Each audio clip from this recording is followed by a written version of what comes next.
Hello दोस्तों, आपका स्वागत है आप ही के इस चैनल रोग ज्ञान में। तो मैं आज डिस्कस करने वाला हूं एलिमिनेशन रिएक्शन के बारे में। एलिमिनेशन रिएक्शन यह एक ऐसा टॉपिक है जिस टॉपिक का कोई ना कोई पार्ट हर साल एग्जाम में देखने को मिल जाता है। यह एक बहुत इंपॉर्टेंट टॉपिक है क्योंकि इस टॉपिक का कोई ना कोई पार्ट हर साल एग्जाम में देखने को मिलेगा। आप जब प्रीवियस ईयर का क्वेश्चन पेपर उठा के देखेंगे तो उसमें देखिएगा कोई ना कोई पार्ट या तो 7 नंबर या 10 नंबर में हमेशा इस टॉपिक से क्वेश्चन पूछता है।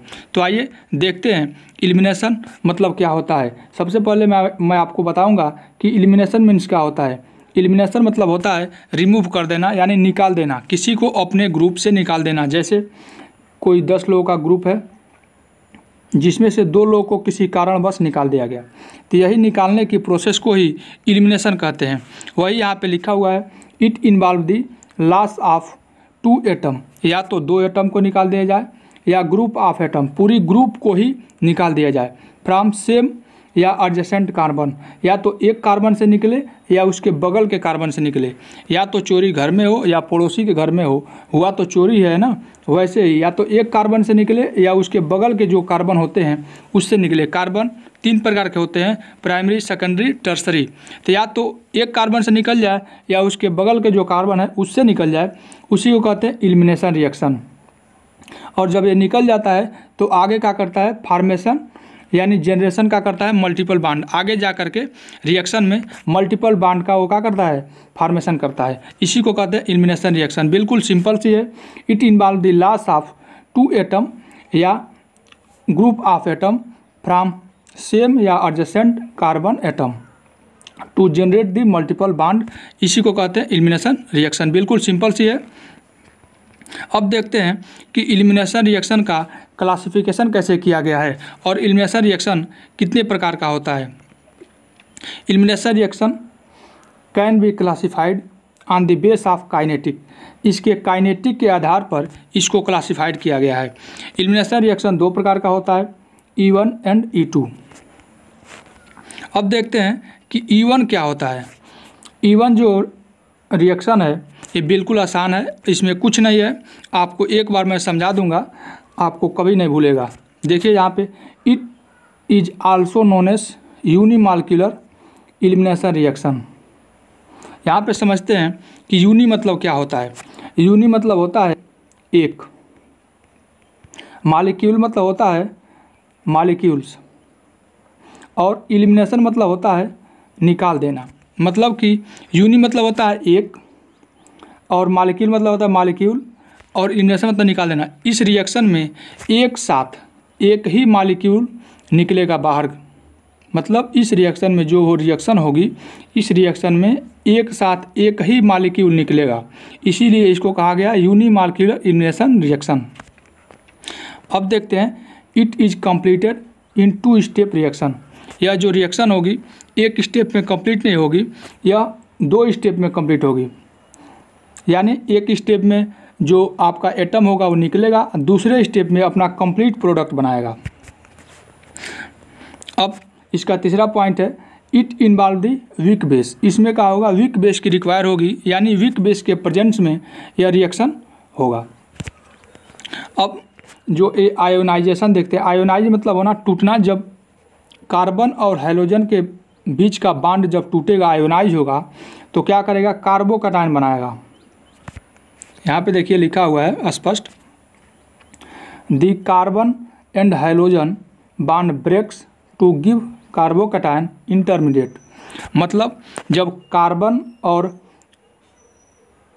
हैलोजन कोई भी ग्रुप आप चाहिए तो, यहाँ से कार्बन है, ये क्लोरीन मैं ले लिया, आप चाहे तो फ्लोरीन ले सकते हैं, ब्रोमीन ले सकते हैं, आयोडीन ले सकते हैं, कोई भी हैलोजन ग्रुप का तत्व ले सकते हैं। तो यहाँ पे मैंने क्लोरीन लिया है। जब यहाँ से क्लोरीन निकलेगा, बाहर निकल जाएगा, तो यहाँ पे जो बॉन्ड है ये टूट जाएगा। यहाँ पे बॉन्ड का कोई मतलब नहीं रहेगा। जब ये बॉन्ड टूटेगा कार्बन और हैलोजन के बीच का, तो ये क्या करेगा, कार्बन के ऊपर पॉजिटिव चार्ज छोड़ के जाएगा। जो ये पॉजिटिव चार्ज छोड़ के जाएगा इसी को कहते हैं कार्बोकैटायन। कार्बो मतलब कार्बन और कैटायन मतलब पॉजिटिव चार्ज। एनायन मतलब होता है नेगेटिव और कैटायन मतलब होता है पॉजिटिव चार्ज। तो कार्बन के ऊपर जो पॉजिटिव चार्ज छोड़ के जाएगा उसी को कहते हैं कार्बोकैटायन। लेकिन जो ये कार्बोकैटायन छोड़ के जाएगा ये इंटरमीडिएट होगा। ये कभी भी ये रिएक्शन यानी आगे भी होगी। यह रिएक्शन यहाँ पे कंप्लीट नहीं हुई है। इंटरमीडिएट का मतलब होता है ये रिएक्शन जो है यहाँ पे कंप्लीट नहीं हुई है, ये रिएक्शन आगे भी जाएगी, इसीलिए इसको कहा गया इंटरमीडिएट। अब देखते हैं आगे क्या करता है। जो कार्बन के ऊपर पॉजिटिव चार्ज छोड़ के गया है बॉन्ड, वो क्या करता है, कार्बन डीप्रोटोनेशन करता है। डीप्रोटोनेशन मतलब करता है कार्बन के ऊपर जो पॉजिटिव चार्ज है उसको हटा करके आगे जा करके सेकेंड स्टेप में अपने पास एक डबल बॉन्ड बना करके अपना कंप्लीट प्रोडक्ट बनाता है। इसी को कहते हैं डीप्रोटोनेशन। कार्बोकैटायन को रिमूव करके अपना कंप्लीट प्रोडक्ट बनाना ही डीप्रोटोनेशन कहते हैं। अब देखते हैं इसके मैकेनिज्म के बारे में। मैकेनिज्म बिल्कुल सिंपल है, मैं एक बार आपको समझा दूंगा, आप कभी भी नहीं भूलेंगे। देखिए यहाँ पे एक जो कार्बन यहाँ पे है, इस कार्बन के तीनों तरफ CH3 लगा हुआ है, इधर भी, इधर भी, इधर भी। एक तरफ Cl लगा हुआ है। यह हाइड्रोजन ग्रुप का एटम है जो Cl है। आप चाहें तो इसके जगह पे फ्लोरीन ले सकते हैं या ब्रोमीन ले सकते हैं या आयोडीन ले सकते हैं, आपकी मर्जी, कोई भी हाइड्रोजन ग्रुप का तत्व ले सकते हैं। मैं यहाँ पे क्लोरीन लिया हूँ। देखिए पहले स्टेप में क्या हुआ है, क्लोरीन यहाँ से रिमूव हो करके अपने पास पॉजिटिव चार्ज छोड़ के चला गया है। इसी को कहते हैं कार्बोकैटायन। जो पॉजिटिव चार्ज है कार्बन के ऊपर, इसी को कहते हैं कार्बोकैटायन। यह जो पॉजिटिव चार्ज है यहाँ से निकल कर जाता है तो पॉजिटिव चार्ज छोड़ के जाता है और ये कार्बन से कहता है कि भैया मैं इस समय तो जा रहा हूँ, लेकिन कभी भी मौका मिलेगा तो आऊँगा, तुम मेरे लिए यह जगह खाली रखना। लेकिन आज तक किसी का पटदार किसी को हुआ है कि ये कार्बन इसका हो जाएगा? कहता हाँ हाँ भैया जाओ, तुम आराम से जाओ, निश्चिंत रहो, तुम्हारे लिए जगह खाली है। लेकिन जैसे ही क्लोरीन यहाँ से निकलता है वैसे ही क्या करता है, यहाँ पे देखिए जो CH3 है यहाँ से एक क्या करता है, H यहाँ से निकालता है और यहाँ डबल बॉन्ड बना लेता है। एक यहाँ बॉन्ड पहले से है और एक यहाँ डबल बॉन्ड बना लेता है। और जब यहाँ से एक H निकलेगा तो बचेगा क्या, CH2। तो यहाँ CH2 उतर गया और एक H यहाँ से निकल करके यहाँ डबल बॉन्ड बना लिया और C पहले से है यहाँ पे और CH3 पहले से है, यहाँ पे CH3 पहले से है। अब कभी भी जीवन में क्लोरीन आएगा भी तो ये कार्बन है इसको लात मार के भगा देगा, क्योंकि कार्बन की बैलेंसिंग होती है 4 और यहाँ पे देखिए इसकी बैलेंसिंग कंप्लीट हो गई 1 2 और 2 2 4। जब इसकी बैलेंसिंग कंप्लीट हो गई 4 तो पाँचवा जुड़ेगा नहीं, कहाँ से जुड़ेगा, क्योंकि कार्बन एक साथ 4 ही हाइड्रोजन से जुड़ सकता है और 5 ये जुड़ नहीं सकता, अब पाँचवा जुड़ने नहीं देगा। तो इसके लिए इसका भी ज़मीन लेकर के क्या करता है, यह CH3 हड़प के बैठ जाता है। यही इसका मैकेनिज्म है, बिल्कुल सिंपल सी है। आपको करना क्या है, एक तरफ C लेना है, इसके तीनों तरफ CH3 जोड़ देना है। पहले में आपको क्लोरीन को यहाँ से रिमूव कर देना है। यहाँ पे फर्स्ट स्टेप कंप्लीट हो गया, यहाँ पॉजिटिव बस चार्ज दिखा देना है। फिर इसके बाद से सेकेंड स्टेप में क्या होगा, जो एक CH3 है यहाँ से एक H को निकाल देना है और यहाँ पे एक बांड तो पहले से है, एक डबल बांड यहाँ बना देना है और जो एक निकलेगा यहाँ से तो बचेगा क्या, CH2। तो CH2 यहाँ उतार देना है आपको और फिर यहाँ CH3 पहले से है और CH3 यहाँ पहले से उतर गया, आपका काम हो गया। इसका नाम है 2 मिथाइल प्रोपेन 1 इन। ठीक है, अब देखते हैं E2 रिएक्शन क्या होता है। ये भी काफ़ी सिंपल है, कोई कठिन नहीं है। यहाँ पे देखिए, it is also known as bimolecular elimination reaction, मतलब उसको कहते हैं यूनिमालिक्यूलर एलिमिनेशन रिएक्शन। इसलिए वहाँ पे एक मालिक्यूल निकल रहा था केवल Cl। यहाँ पे देखिए जैसे E1 है, यहाँ पे केवल Cl एक बार में निकल रहा था यहाँ पे। ठीक है, इसमें क्या हो रहा है, बाई मतलब होता है 2 और मालिक्यूल मतलब मालिक्यूल एलिमिनेशन मतलब निकल जाना। इसमें क्या होगा, एक साथ 2 मालिक्यूल निकलेगा। जैसे यहाँ पे देखिए आपको दिखाया गया, यहाँ पे एक साथ इसमें से H और Br रिमूव हो रहा है यहाँ पे। ठीक है, इसलिए इसको कहते हैं बाई मालिक्यूलर एलिमिनेशन रिएक्शन। इसमें क्या होगा, इस रिएक्शन में एक साथ 2 मालिक्यूल रिमूव होगा, इसको कहा गया है बाई मालिक्यूलर एलिमिनेशन रिएक्शन। आप इस तरह भी याद कर सकते हैं, यहाँ पे जो E1 लगा हुआ है, E2 लगा हुआ है यहाँ पे, जिसमें E1 होगा उसमें एक साथ 1 मालिक्यूल निकलेगा, जिसमें E2 होगा उसमें एक साथ 2 मालिक्यूल निकलेगा, बस हो गया। यहाँ पे देखिए इसका दूसरा पॉइंट है, it is completed 1 step reaction. यह क्या होगा, एक ही स्टेप में कंप्लीट हो जाएगा। E1 जो था वो 2 स्टेप में कंप्लीट यहाँ पे हो रहा था, फर्स्ट और सेकंड। यहाँ 2 स्टेप में कंप्लीट हो रहा था, यहाँ के देखिए क्या होगा, यह एक ही स्टेप में कंप्लीट हो जाएगा, यानी यह 2 बार 3 बार नहीं करेगा, एक ही बार में अपना कंप्लीट प्रोडक्ट बना देगा।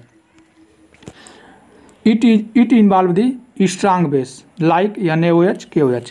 इस रिएक्शन में स्ट्रांग बेस की आवश्यकता होगी, उसमें क्या होगी, वीक बेस की आवश्यकता होती थी E1 में, लेकिन इसमें क्या होगा, स्ट्रांग बेस की आवश्यकता है, यानी स्ट्रांग बेस के प्रेजेंट में यह रिएक्शन होगा।